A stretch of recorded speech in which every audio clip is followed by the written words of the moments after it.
And in this first lecture I'm going to talk about herbs, but the herbs I'm going to talk about are things that you probably have always seen as just weeds in the garden. Thank you for joining me. Today we're addressing an important topic for anyone invested in maintaining a truly healthy body. The best herbs to support you in dealing with parasites.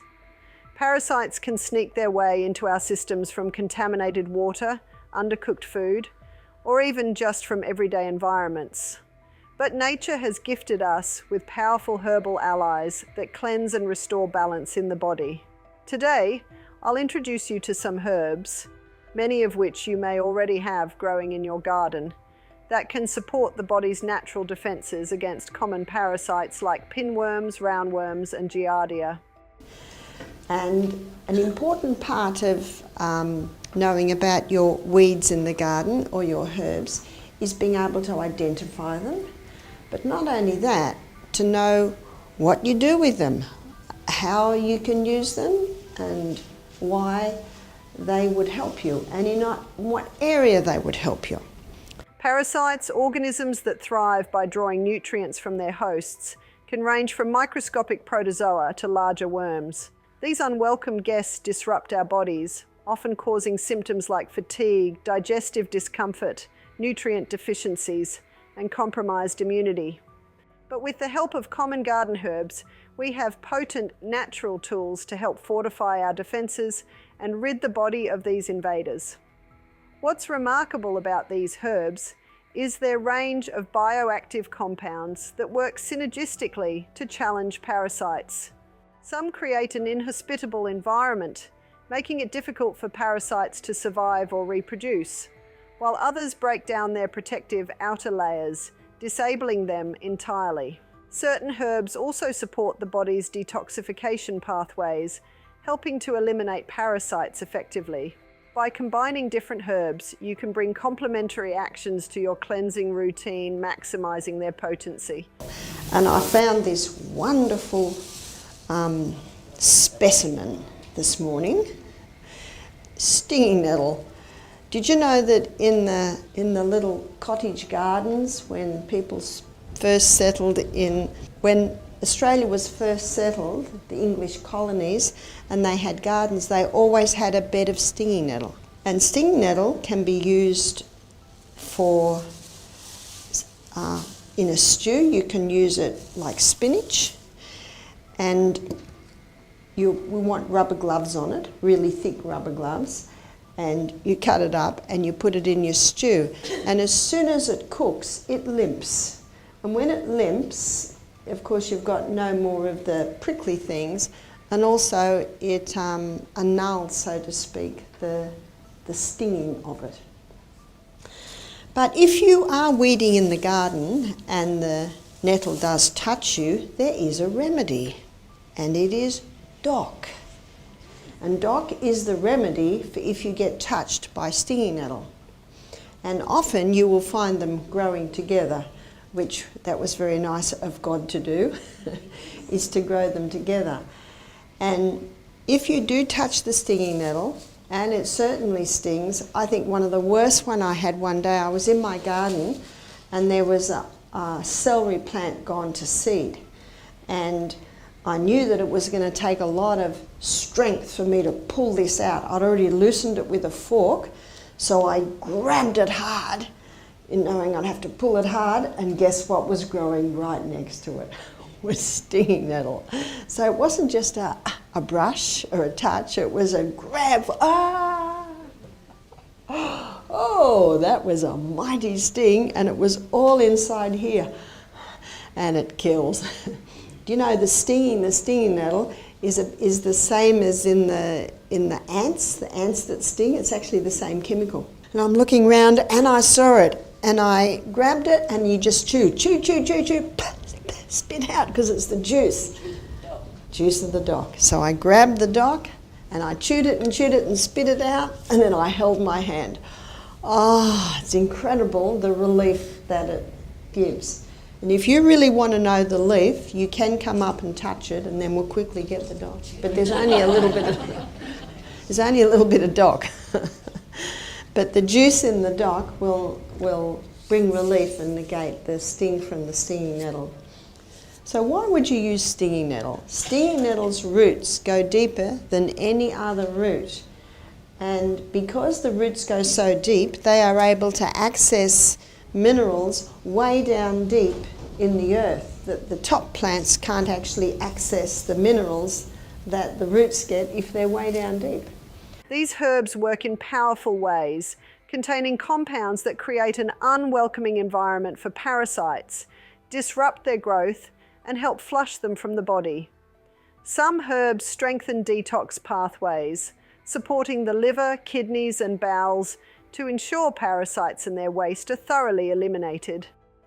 A diet rich in whole, unprocessed foods also discourages parasites while boosting resilience and immunity.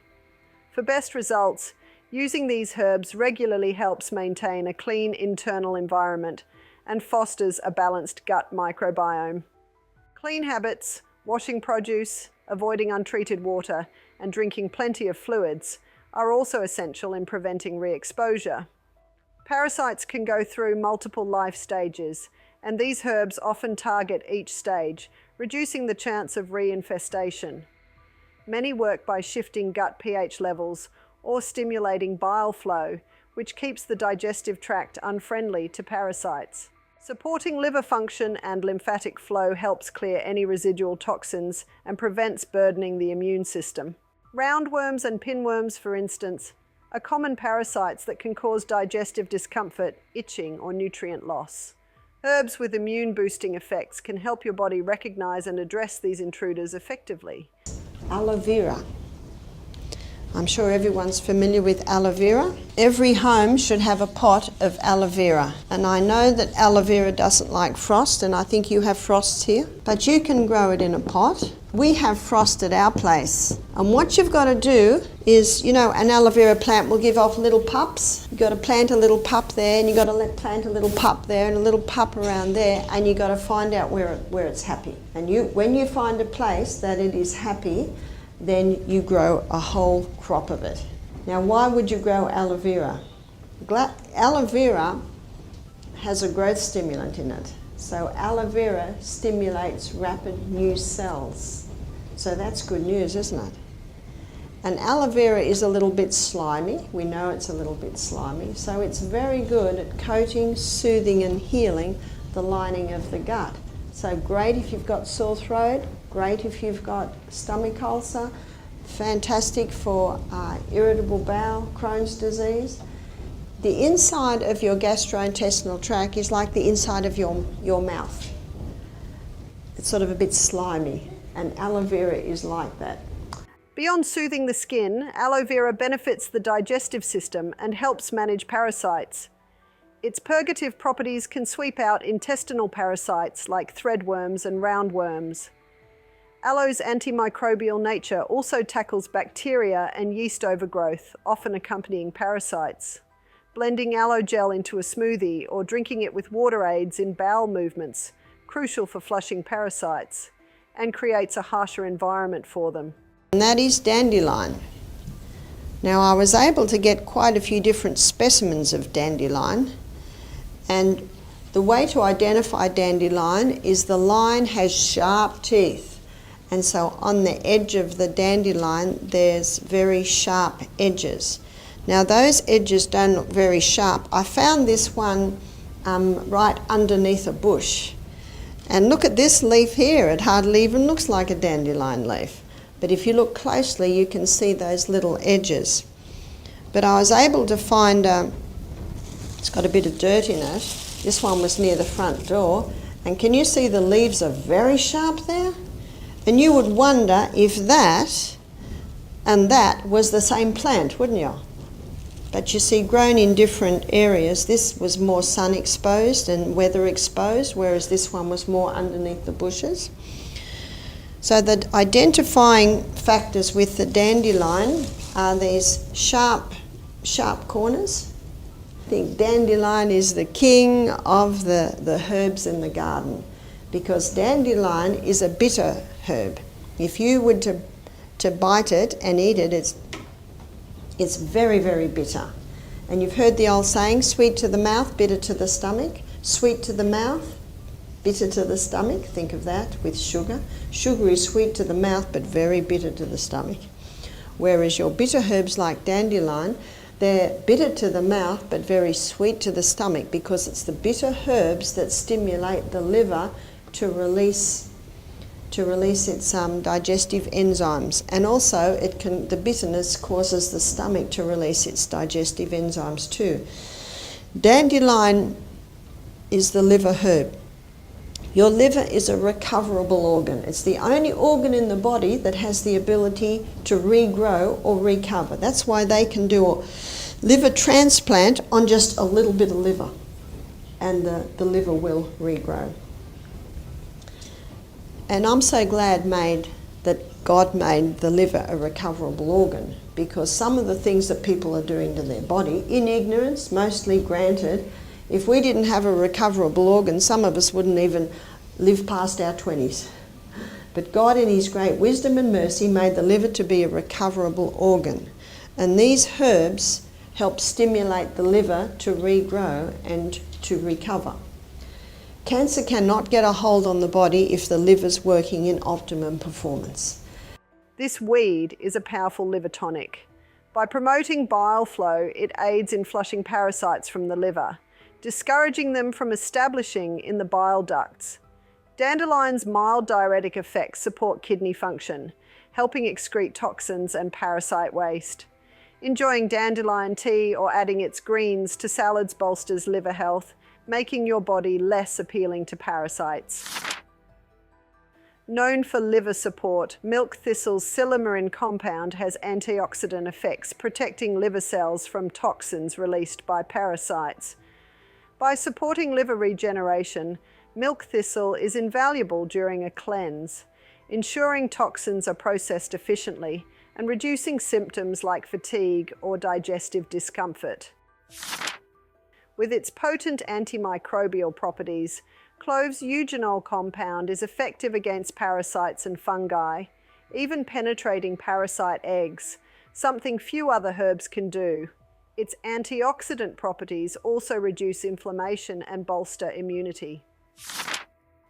A staple in anti-parasitic regimens, black walnut's juglone compound expels worms like tapeworms and supports digestive health by reducing diarrhea and creating an inhospitable environment for parasites.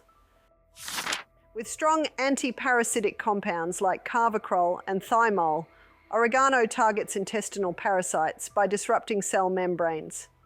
Its antioxidant properties reduce inflammation during a cleanse, easing symptoms caused by the immune response. Known for its broad-spectrum effects, garlic's a lysine compound disrupts parasites' metabolic processes and boosts immune activity, making the body less hospitable. Garlic is effective against protozoa and intestinal worms. Which is garlic. And this is a nice garlic. I always look for the purple ones. So you want to have a look at I was going to say Australia, but I'm in America now. So I try not to get the Chinese ones. And if you press it down, you can open it up easily. And this is your natural antibiotic. In your book, there's a recipe for the flu bomb. And the flu bomb has crushed garlic in it. I don't say how much because it depends how much you dare. Some people can handle a couple of cloves, some people can handle only one clove. Also a little bit of grated ginger, sprinkle of cayenne pepper or half a teaspoon if you can handle it. Drop of eucalyptus oil, only a drop, there's definitely a measurement there. One lady rang up and she said, Barbara, I can't use this eucalyptus oil. I said, why not? She said, it says on the bottle, not fit for human consumption. I said, we're not asking you to drink the bottle. It's one drop. In Australia, you can buy eucalyptus cough lozenges. What do you think's in the cough lozenges? Eucalyptus oil. So only one drop. Yes, you'd probably be in trouble if you drank half a cup, but I think that's a bit of common sense, isn't it? Now what I'm doing now This is what you do to a baby. You could do it to a newborn baby, you could do it to any baby. So I've got a little cloth that's a strip, and that looks like about 8 inches long, about a bit more than an inch wide, and I've put some fine slices of garlic on there. And I'm going to cover that over, and I'm going to pretend that the palm of my hand is the bottom of the foot. So I've got a layer of cloth between the fine slices of garlic and the skin. If that garlic touches the skin, it will blister the skin. Not so with the onion, but definitely with the garlic. And you can do this to a baby any age, and within a couple of minutes you can smell it on their breath, because it takes 1 minute for 1 drop of blood to go around the whole body.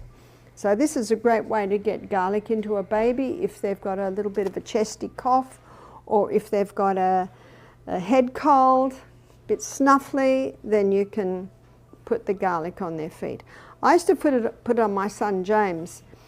I realise now, and I didn't realise at the time, that we lived in a house that backed onto a swamp, so my children often got chest colds. When I moved to the rainforest, high and dry, no more chest colds, or very rare. But when he was 3, he used to get them a lot, so I'd finely slice the garlic, wrap it on his feet, put a sock and a shoe on, and send him off to play. So every step he takes, what's happening? A little bit more, a little bit more. At the end of the day, when I took his shoes and socks off, and the garlic off, the garlic was like bits of yellow dried leather, not one bit of juice left in it. It had all gone into James. So that's a way that you can get the garlic into the little ones. Although I find you crush garlic into mashed avocado and a bit of chopped tomato and salt, and put it on some crackers. I find even little ones will quite enjoy that. But garlic is a potent antibiotic, and you can use it as such.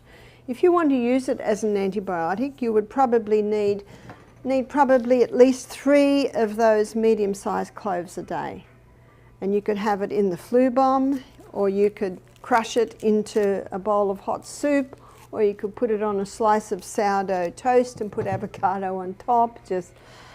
But that garlic going in has a great effect for a chest cold or a head cold. Thank you for joining me to explore the incredible power of herbs in supporting natural health. These remedies have stood the test of time, proving essential in keeping our bodies balanced and free of parasites. If you found this information helpful, please like, share and subscribe for more natural health tips. Let me know your thoughts and questions in the comments below.